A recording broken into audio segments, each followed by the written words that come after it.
Good morning everyone. आज का आज के लेक्चर का जो टॉपिक है वो है स्केल टूल। तो सबसे पहले तो एज़ यूजुअल हर क्लास की तरह हम लोग समझ लेते हैं स्केल जो टूल है वो टूल बॉक्स में होता कहाँ पर, उसके पोजीशन के बारे में देखें। तो ये हमारा रोटेट टूल है। रोटेट टूल के जस्ट आपको बगल में ही आपको ये टूल मिलने वाला है और इसका नाम है स्केल टूल, आप देख सकते हैं। तो हम लोग अगर इसकी पोजीशन की बात करें तो कॉलम नंबर सेकंड में आपको 6 नंबर का जो टूल है, वो है स्केल टूल। और इसका जो शॉर्टकट है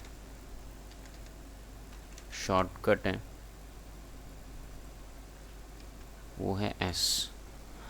तो अब ये तो हो गया इसका पोजीशन हमारे इलिस्ट्रेटर में होता कहाँ पर है। अब हम लोग इसके बारे में जान लेते हैं ये काम क्या करता है। तो ये स्केलिंग का काम करता है। स्केलिंग का काम मतलब जैसे कि मैंने यहाँ पर कोई शेप बनाया, ठीक है, कोई शेप बनाया। अब स्केल मतलब स्केलिंग का अर्थ होता है इसको रिसाइज करना। लाइक मैं अगर सिलेक्शन टूल लूँ, स्केलिंग कर रहा हूँ मैं इक्वल प्रोपोर्शन में, है ना, इक्वल प्रोपोर्शन में स्केलिंग कर रहा हूँ, है ना, या तो मैं छोटा कर रहा हूँ या तो फिर बड़ा कर रहा हूँ। तो सेम वे में हमें क्या है, हम इसमें तो हमें पता नहीं चल रहा है कि हम किसी जो ऑब्जेक्ट है, सिलेक्टेड ऑब्जेक्ट है, उसको हम कितने प्रतिशत हम उसका स्केलिंग कर रहे हैं। अगर मैं सिर्फ, है ना, तो वो एग्जैक्ट रेशियो में यदि मुझे स्केलिंग करना है किसी फिगर या किसी ऑब्जेक्ट का, तो वो मैं कर सकता हूँ कहाँ से, स्केल टूल से। तो चलिए उसको यूज़ कैसे करते हैं वो बता दूँ आप लोगों को मैं। सपोज़ मैं कोई एक ऑब्जेक्ट ले लेता हूँ और मुझे इसकी स्केलिंग करना है। तो सबसे पहले तो मैं स्केल टूल पर मैं डबल क्लिक करूँ। अगर प्रीव्यू भी देख सकते हैं आप यहाँ पर, तो एक सबसे पहले तो ये प्रीव्यू का जो ऑप्शन है उसे क्लिक कर लेंगे हम लोग। इसके ऑप्शन को आप बड़े ध्यान से समझिएगा आप लोग, है ना। तो मैंने ये प्रीव्यू को यहाँ चेक किया है, उसे टिक किया है। मैं उसको 200% जो है ना, ये जो ऑब्जेक्ट है उसको 200% स्केलिंग करना चाहता हूँ। तो मैं 200% किया, ये इसका प्रीव्यू हो गया। अगर मैं कॉपी को क्लिक करता हूँ, कॉपी को क्लिक करूँ, तो आप देख सकते हो इसका 200% हो गया है। और मैं कंट्रोल डी करके प्रेस करूँ, है ना, तो ये आप देख सकते हैं ना भाई, इसकी स्केलिंग हो गई है 200%। अगर इसी ऑब्जेक्ट का मुझे करना क्या है, तो एक चीज़ मैंने समझा, कॉपी, है ना, स्केलिंग को फिर मैं डबल क्लिक करता हूँ स्केलिंग टूल को। उसके बाद अगर मुझे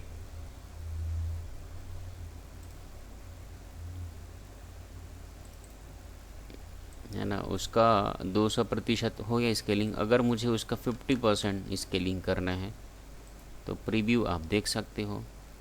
अगर मुझे उसका 300% उसकी स्केलिंग करनी है तो ये भी प्रीव्यू देख सकते हो। यदि कॉपी को क्लिक करूँगा तो उसकी कॉपी जनरेट होगी। और यदि मैं ओके कर दूँगा, है ना, ये जैसे कि मैंने कॉपी को क्लिक किया, तो देख सकते हैं आपको ओरिजिनल ये है और उसकी कॉपी ये है 300% वाली, है ना।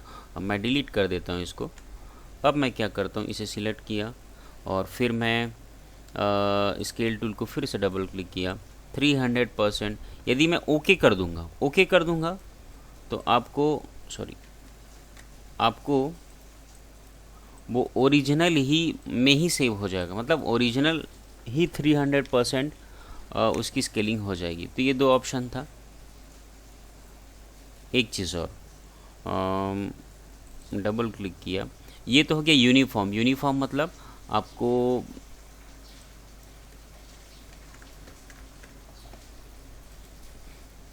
यूनिफॉर्म, है ना, यूनिफॉर्म हो गया। अगर नॉन यूनिफॉर्म में क्या है, जैसे कि मैं हॉरिजॉन्टली मतलब इसकी लंबाई को मैं जो है सपोज़ 200% इंक्रीज़ करना चाहता हूँ, तो मैं कॉपी कर लेता हूँ। तो अब आप देखेंगे ये तो ओरिजिनल था, और ओरिजिनल के सिर्फ लेंथ में 200% का इजाफा हुआ है, इंक्रीजमेंट हुआ है, इंक्रीज हुआ है। अब उसी तरीके से तो इसको मैं 100% ही कर देता हूँ,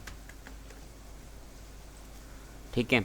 तो उसी तरीके से यदि सिर्फ वर्टिकली मुझे कुछ कम करना है, चेंज करना है, सपोज मैं 50% उसके स्केलिंग करना चाहता हूँ, तो देख सकते हैं 50% जो है उसका कम हो गया है।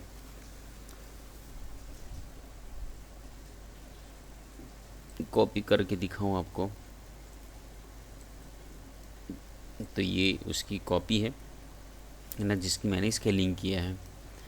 तो इस तरीके से आप दो तरीके से स्केलिंग कर सकते हो। एक तो यूनिफॉर्म वे में, यूनिफॉर्म वे में क्या होता है, आपको लंबाई और जो चौड़ाई है वो समान अनुपात में उसकी स्केलिंग होती है। और एक होता है नॉन यूनिफॉर्म, एक होता है नॉन यूनिफॉर्म स्केलिंग। तो इसमें ये है हम उसके हॉरिजॉन्टली अलग स्केलिंग कर सकते हैं, वर्टिकली अलग स्केलिंग कर सकते हैं, डिपेंड करता है हमारे हमारे सेटिंग्स पर, है ना, हम क्या वैल्यू रख रहे हैं। अब स्केल, स्ट्रोक एंड इफ़ेक्ट्स, इससे ये है मतलब ये है, इसको मैं ओके करता हूँ।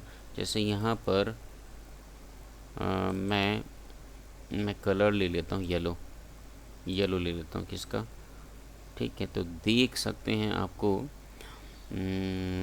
मैं अगर इसे सिलेक्ट करता हूँ और इसे मैं डबल क्लिक करता हूँ,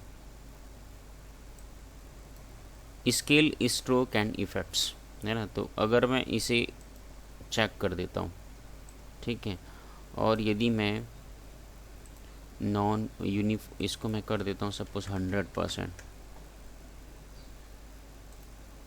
तो होगा क्या, इसका जो स्ट्रोक है मतलब बॉर्डर है उसकी भी स्केलिंग होगी, है ना, उसकी भी स्केलिंग होगी।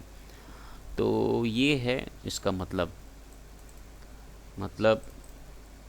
है ना, इस स्केल, स्ट्रोक एंड इफ़ेक्ट्स। तो जो स्ट्रोक होगा उसका जो बॉर्डर होगा उसमें भी इफ़ेक्ट मिलेगा, वो भी जितना परसेंट, सपोज़ मैं इसमें 200% का इजाफा करता हूँ और इसकी कॉपी जनरेट कर लेता हूँ। तो देखिए ये यहाँ पर स्ट्रोक की साइज़ देखिए, विड्थ को देखिए आप, और यहाँ पर स्ट्रोक या बॉर्डर की विड्थ को देखिए, तो इसमें भी स्केलिंग हुई है। तो ये तो था सारे ऑप्शंस स्केल टूल के। तो अगर मैं आप लोगों को अच्छे से बताऊं तो देख सकते हैं यहाँ यूनिफॉर्म है, दो तरीके से स्केलिंग होती है। यूनिफॉर्म मतलब जो इसकी लेंथ है और विड्थ है उनको सेम प्रोपोर्शन में उनकी स्केलिंग की जाती है। और दूसरा है नॉन यूनिफॉर्म स्केलिंग, इसमें हॉरिजॉन्टली और वर्टिकली आप अलग अलग स्केलिंग कर सकते हो, उसको इंक्रीज डिक्रीज कर सकते हो। और एक चीज़ है option scale, stroke and field effect का। इसमें क्या होता है, आपको यहाँ पर उसका जो स्ट्रोक होगा, उसका जो बॉर्डर होगा, उसकी भी स्केलिंग की जाएगी। So thank you very much. आज के लेक्चर में इतना ही। स्केल टूल का यूज़ ऐसे ही किया जाता है इलस्ट्रेटर में। Thank you.